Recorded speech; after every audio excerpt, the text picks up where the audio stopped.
Graça e paz, igreja, sejam muito bem-vindos a mais uma aula do nosso estudo do Evangelho de João e hoje nós vamos continuar no capítulo 14 e eu quero fazer essa leitura contigo a partir do versículo 15 que diz assim: Se me amais, guardareis os meus mandamentos.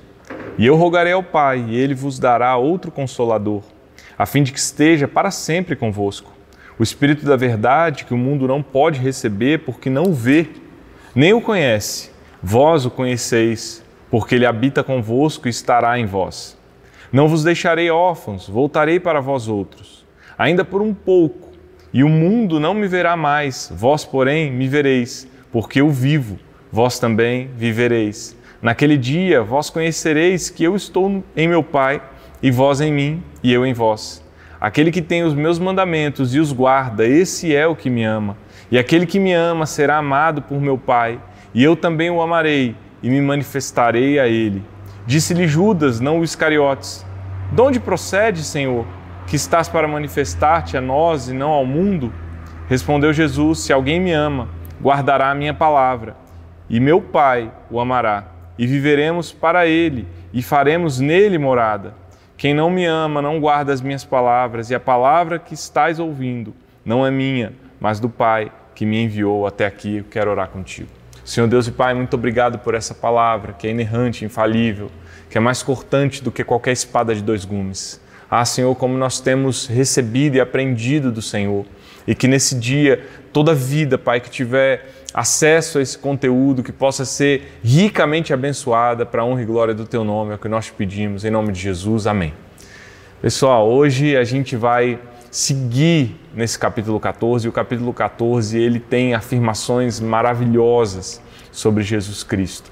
Mas hoje eu quero trazer um foco sobre o nosso relacionamento com Deus, que fala de comunhão e não de condição. Então Jesus ele quer comunhão conosco, ele não quer apenas impor condições. E por que essa diferenciação ela é importante? Porque quando nós fazemos algo por prazer, quando nós fazemos algo por estar verdadeiramente interessado naquilo, as coisas são diferentes. Elas têm um aspecto muito mais leve, muito mais feliz. Mas quando algo é imposto, é forçado, é pesado, as coisas elas parecem que ficam como se forçadas e travadas. E Jesus Cristo, Ele está nos chamando para um relacionamento profundo. Nós estamos vendo isso ao longo de todo o Evangelho de João e hoje talvez fique um pouco mais claro, a gente vai ver mais uma face dessa ideia de relacionamento com Deus. Por que isso é importante? Porque você já percebeu que quando você vai fazer algo que você gosta, o tempo voa. E quando você vai fazer algo que você não está muito interessado, o tempo passa como se fosse uma infinidade. E isso existe até uma explicação científica de como o nosso cérebro reage nas diferentes ocasiões. Então, quando nós estamos interessados em algo, pense aí no seu episódio da série favorita, pense, por exemplo, naquele jogo de futebol que você está super interessado, não sei, num momento da vida que você está altamente feliz e interessado. O tempo voa, o tempo passa como se fosse uma Ferrari, de tão rápido, de tão acelerado. Mas quando nós estamos num momento que não estamos interessados, você já percebeu como o tempo demora a passar?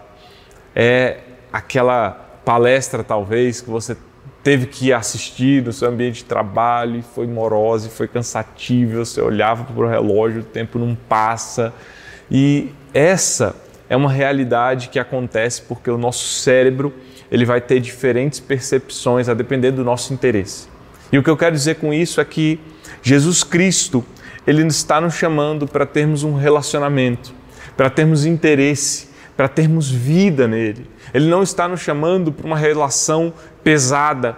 Ele não está nos chamando para uma relação, que vai nos dar essa percepção de que tudo está muito enfadonho, muito cansativo. Não, Jesus Cristo está nos chamando para um relacionamento. E a gente vai entender isso melhor, porque nós estamos no contexto do capítulo 14, onde Jesus ele está trazendo várias e várias lições aos seus discípulos, ele está revelando mais do seu caráter, ele está revelando mais de quem ele é. Então, nós ouvimos afirmações de Jesus Cristo, como, por exemplo, ele dizer: eu sou o caminho, a verdade e a vida. Ele disse também que quem vê o Pai vê o próprio Cristo, ou seja, ele está mostrando as faces do seu caráter, ele está mostrando mais sobre aquilo que ele é. Então nós estamos nesse contexto onde Jesus Cristo ele está levando os seus discípulos a entender mais sobre ele. Por que isso? Porque Jesus Cristo ele estava respondendo no capítulo 14 aquilo que estava perturbando os discípulos, e o que era que ele estava indo para um lugar onde os discípulos não poderiam estar também. Então Jesus Cristo ele vai revelando os processos, revelando as etapas desse novo momento na história da humanidade, na história da revelação de Deus, onde agora ele vai ao Pai, mas ele vai preparar tudo. Ele vai deixar tudo organizado, ele vai deixar todas as coisas encaixadas. Ele já prometeu que vai ter lugar, que vai ter habitação para os seus discípulos, e agora também ele vai prometer o Consolador. E nós vamos entender esse relacionamento profundo, que não é um dever por si só, mas é relacionamento com Deus que vai nos levar a ter esse prazer, essa vida. Então no versículo 15, Jesus Cristo ele diz algo muito forte, que é: se me amais, guardareis os meus mandamentos. Querido, Jesus, ele não é aquele que apenas dá uma ordem. Você já viu aquela pessoa que diz assim: faça o que eu falo, mas não faça o que eu faço? Com Jesus não existe isso. Na vida do cristão não pode existir isso, porque nós somos chamados para sermos e não para falarmos que somos. Nós precisamos entender essa verdade, porque Jesus é assim. Ele é aquele que lavou os pés dos discípulos.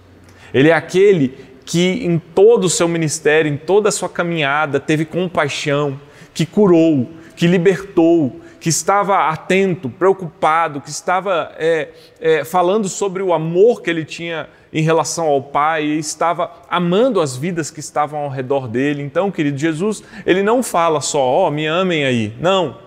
Ele deu o exemplo do que era o verdadeiro amor, e mais à frente os discípulos entenderiam isso numa proporção infinita, porque eles veriam o Filho de Deus na cruz do Calvário. Mas a ideia é que Jesus agora, depois de toda uma lição que ele dá aos discípulos, não só falando, mas realizando, fazendo, ele diz assim: amem também. Porque se vocês me amarem e guardarem os meus mandamentos, vocês mostram que me amam. Então Jesus Cristo, ele amou primeiro, queridos, ele deu o exemplo, ele não falou algo que ele não fez, ele demonstra todo o seu amor, e a partir disso ele diz agora, ele projeta uma condição de que o amor está ligado à obediência. E olha como isso é forte, porque o apóstolo João, na sua primeira carta, no capítulo 5, versículo 3, ele diz o seguinte: porque este é o amor de Deus, que guardemos os seus mandamentos. Ora, os seus mandamentos não são penosos. Ou seja, obediência e amor, eles estão intrinsecamente relacionados. É uma relação indissociável. Não tem como dizer que ama sem manifestar obediência. E não não são duas ideias diferentes, queridos. É isso que eu quero que você entenda. Que Jesus amou primeiro, que Jesus se entregou e deu exemplo primeiro. E quando nós estamos nessa ideia de relacionamento e não condição, eu quero que você perceba que não é que Jesus estava dizendo: provem o seu amor, o amor de vocês por mim, me obedecendo. Não é como se Jesus estivesse dando uma missão que os discípulos teriam que desesperadamente provar o amor a Deus. Não, ele estava levando os discípulos a uma relação de amor, de intimidade, de comunhão. E nessa relação de amor e de comunhão, a consequência é a obediência. Queridos, eu quero que vocês entendam que o relacionamento com Deus não é um plano de carreira empresarial. Não é sobre nós estarmos inseridos num objetivo onde nós temos que ir a cada dia mais fazendo, empilhando conquistas, empilhando práticas de obediência para que nós tenhamos algum êxito, para que nós tenhamos algum reconhecimento. Não, é estarmos inseridos num relacionamento. E quando nós estamos nesse relacionamento que é de amor, que é de comunhão, a consequência lógica é estarmos vivendo em obediência. Eu gosto de uma ilustração que eu ouvi certa vez de que quando o filho pródigo, ele é recebido pelo seu pai em casa, ele entra para aquela relação de amor com o pai. A pergunta é, se o pai pedisse um copo de água no dia seguinte, será que o filho pródigo teria alguma reserva em obedecer e pegar o copo d'água? Certamente o filho pródigo diria, pai, você me recebeu, você fez tudo isso por mim, você me devolveu o anel, me deu as sandálias, me colocou de volta no seio do seu lar. Se você quiser agora um galão de água de 20 litros, eu carrego aqui e trago para você, porque o amor e o relacionamento faz com que a obediência seja uma consequência. Você entende isso, queridos? Então, quando nós estamos falando sobre os mandamentos de Deus, nós estamos falando sobre a revelação de Jesus Cristo. Nós estamos falando sobre os seus ensinamentos, sobre a forma de vida que Jesus apresenta no Evangelho. E é por isso também que não existe Evangelho sem a palavra de Deus. Se nós não conhecemos a revelação de quem Cristo é, como nós poderemos amá-lo?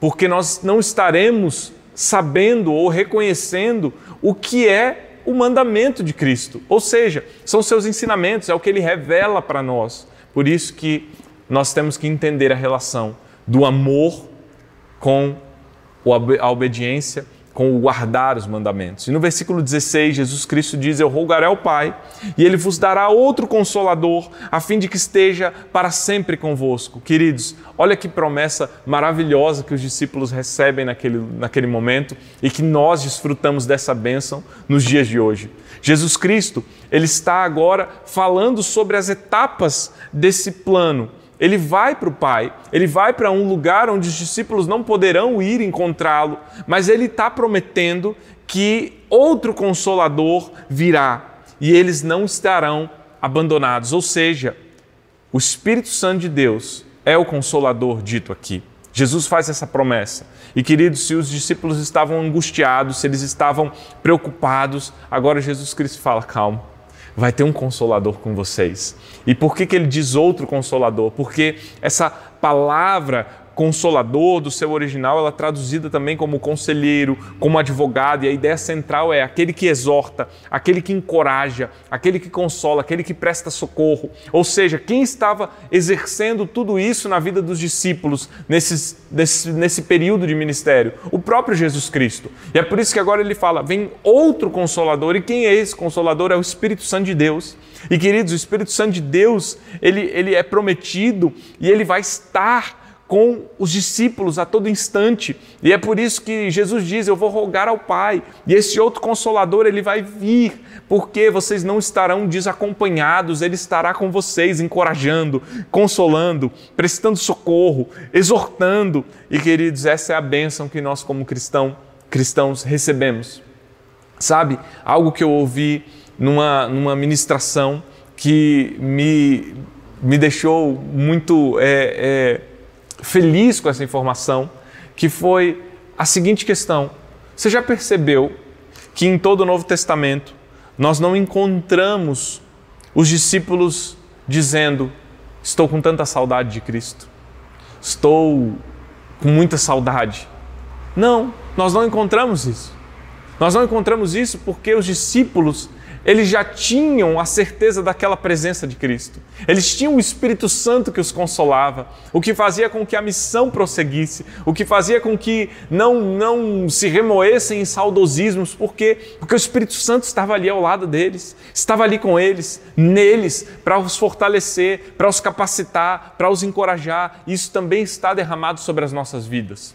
E no versículo 17, Jesus diz, o Espírito da verdade que o mundo não pode receber, porque não o vê, nem o conhece, vós o conheceis, porque ele habita convosco e estará em vós. Queridos, esse Consolador, é o Espírito da verdade, ou seja, é o Espírito Santo de Deus. E por que ele é o Espírito da verdade? Porque ele comunica a verdade, ele dá testemunho da verdade. Que verdade é essa? É o próprio Cristo.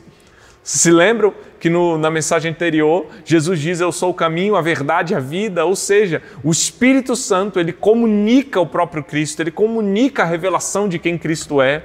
E por que o mundo não pode receber esse Espírito Santo? Porque quando nós estamos falando de mundo, nós estamos nos referindo àquela ordem moral em rebelião, nós estamos nos referindo a um sistema maligno, e nesse sistema que se opõe a Cristo, ele não tem interesse em Cristo. E se não há o interesse, se não há o desejo, se não há o conhecimento de Cristo, não há como entender ou receber o Espírito Santo. Isso não significa, queridos, que o Espírito Santo ele não atua no mundo, ele não atua no perdido. Não, muito pelo contrário, ele realiza uma obra no mundo, e nós vamos ver isso mais à frente, quando Jesus Cristo diz que o Espírito Santo de Deus ele irá convencer o mundo do pecado, da justiça e do juízo, ou seja, ele vai abrir os olhos daqueles perdidos para que eles possam ver a Cristo, e vendo a Cristo, recebem o Espírito Santo. E é isso que existe nesse relacionamento com Cristo. Nós estamos com Ele, nós temos comunhão com Ele, e por termos comunhão com Ele, nós temos o Espírito Santo de Deus em nossas vidas. E eu quero dizer para você que Jesus diz aqui que Ele habita convosco e estará em vós. Ou seja, já havia um relacionamento dos discípulos com Cristo que davam a eles a comunhão com o Espírito Santo também. Mas os discípulos ainda conheceriam mais intimamente o Espírito Santo. Isso nós vemos em Atos, no capítulo 2, no Pentecoste, quando o Espírito Santo de Deus desce, cumprindo aquilo que o profeta Joel profetizou, derramando o seu Espírito sobre toda a carne. Então, queridos, é a ideia de que os discípulos ainda experimentariam uma comunhão mais intensa, mais íntima com Jesus. E no versículo 18, Jesus diz: não vou deixar vocês órfãos, eu voltarei para vocês. Ou seja, Jesus está dizendo: vocês estão ouvindo que eu irei partir. E quando vocês ouvem que eu vou partir, vocês ficam angustiados. Angustiados porque vocês têm a sensação de abandono, a sensação de estarem desprovidos. E é por isso que Jesus está dizendo: vocês não vão ficar órfãos. Ou seja, isso significa que Deus é o Pai que irá os sustentar. Eles não vão ficar sem pai, eles não vão ficar sem sustento. E Jesus promete que retornaria. E esse retorno, ele é melhor compreendido na ressurreição de Cristo. E no versículo 19, nós temos Jesus dizendo: ainda por um pouco, e o mundo não me verá mais. Vós, porém, me vereis, porque eu vivo, vós também vivereis. Ah, queridos, que promessa maravilhosa. A promessa de que Jesus Cristo ele vai voltar por um pouco, ou seja, ele vai ressurgir e ele passa um período aqui na terra, mas depois não haverá mais a manifestação física de Cristo como nós temos notícia de que houve no Novo Testamento. Mas ele promete que os discípulos o verão. Por que os discípulos o verão? E que promessa é essa que foi dada aos discípulos e que nos alcança? A promessa, queridos, de que Jesus venceu a morte. A promessa de que não acaba aqui. A promessa de que não é o fim. O que Jesus está dizendo é: vai passar. Vocês vão me ver, porque da mesma forma que Jesus Cristo foi à cruz do Calvário, morreu e ressuscitou, nós também ressuscitaremos. Nós ressuscitaremos em Cristo, nós iremos para o Pai, nós teremos uma comunhão plena, uma comunhão poderosa e profunda. Se Jesus Cristo venceu a morte, se Ele ressuscitou, nós também ressuscitaremos, nós também viveremos para sempre. Essa é a promessa que tem que encher os nossos corações de alegria, a promessa de que não é o fim, de que não acaba aqui. Então você começa a entender como o coração dos discípulos foi cheio de alegria, de entendimento, de que não iria acabar ali, de que eles ressuscitariam da mesma forma que Jesus ressuscitou, e eles foram ligando os pontos, foram pondo as peças nesse quebra-cabeça e entendendo melhor de que eles não precisavam ficar angustiados e preocupados, porque a morte não seria empecilho para que eles estivessem com Cristo, porque eles ressuscitariam como Cristo ressuscitou. E essa é a nossa promessa, queridos. Aleluia. No versículo 20, a palavra do Senhor diz: naquele dia, vós conhecereis que estou no Pai, e vós em mim, e eu em vós. Ou seja, na ressurreição, quando eles entendessem e ligassem essas peças do quebra-cabeça, eles entenderiam, meus queridos, que Jesus está no Pai, e de que o Pai está em Cristo, e que Jesus, ele também está nos seus discípulos, e que ele está e que os discípulos estão nele. Ou seja, essa relação ela vai se ligando. Eu quero que você entenda como Jesus Cristo nos conduz para um relacionamento, queridos. Não é um plano empresarial, não é um plano de carreira, não é um convite para nós sermos contratados e irmos crescendo numa empresa. Não, é um relacionamento. É Jesus Cristo nos chamando para estarmos nele e ele em nós, assim como ele está no Pai e o Pai está nele. Você percebe como é esse relacionamento, como é essa vida fluindo? E no versículo 21, Jesus repete aquilo que ele já tinha dito no versículo 15, ele reforça dizendo: aquele que tem os meus mandamentos e os guarda, esse é o que me ama, e aquele que me ama será amado por meu Pai, e eu também o amarei e me manifestarei a ele. Após a promessa do Espírito, da ressurreição e da vida, Jesus ele volta a esse tema da obediência, a um relacionamento essencial maior do que o dever, queridos. O relacionamento de amor, ele é evidenciado pela obediência que leva o homem a um relacionamento profundo com Cristo e com o Pai. Ou seja, se você tem os mandamentos, se você os guarda, se você está num relacionamento de entender quem Cristo é, como Jesus estava se revelando, aqueles discípulos eles iriam entender do amor, eles iriam amar, eles iriam consequentemente obedecer e eles iriam ver a manifestação de Deus, a manifestação de Cristo. E essa é a relação de comunhão que Jesus tem para as nossas vidas. No versículo 22, entra em cena Judas, não os Iscariotes, e ele pergunta: de onde procede, Senhor, que estás para manifestar-te a nós e não ao mundo? Por que Judas faz essa pergunta? Porque na mente daquele povo, no primeiro século, o Messias, o Cristo, o ungido, ele viria numa glória poderosa que teria um impacto global. Eles têm registro de Daniel 7, do Filho do Homem, o Filho do Homem que vem com as nuvens em glória. Então, para ele não faria sentido Jesus manifestar-se só aos discípulos e não ao mundo todo. E essa é a pergunta dele: por que essa manifestação é particular e ela não é uma manifestação global, mundial? Então Jesus Cristo esclarece para eles, queridos, que há processos, etapas. Você sabe que existe uma ideia teológica para explicar aquilo que é a profecia. E a profecia, queridos, ela é comparada a uma cadeia de montanhas. Quando a gente está de longe, a gente vê aquele cenário, a gente vai achar que está tudo muito perto, que uma montanha está coladinha na outra. Mas quando nós chegamos até as montanhas, nós vemos que não é bem assim. Tem uma distância muito grande de uma montanha até a outra. E isso é um pouco do que é a profecia. Então os profetas no Antigo Testamento, eles tinham uma visão.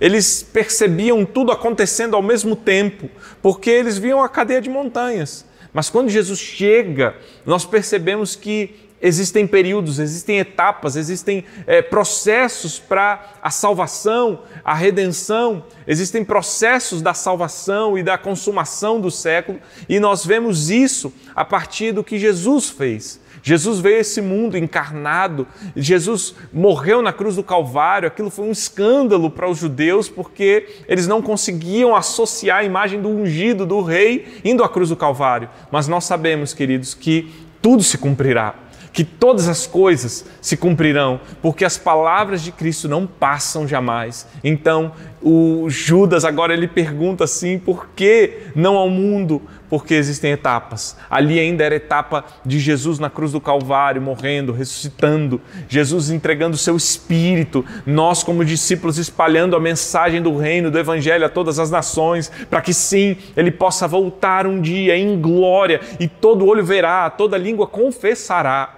Mas Jesus, no versículo 23, responde Judas dizendo: se alguém me ama, guardará a minha palavra e meu Pai o amará.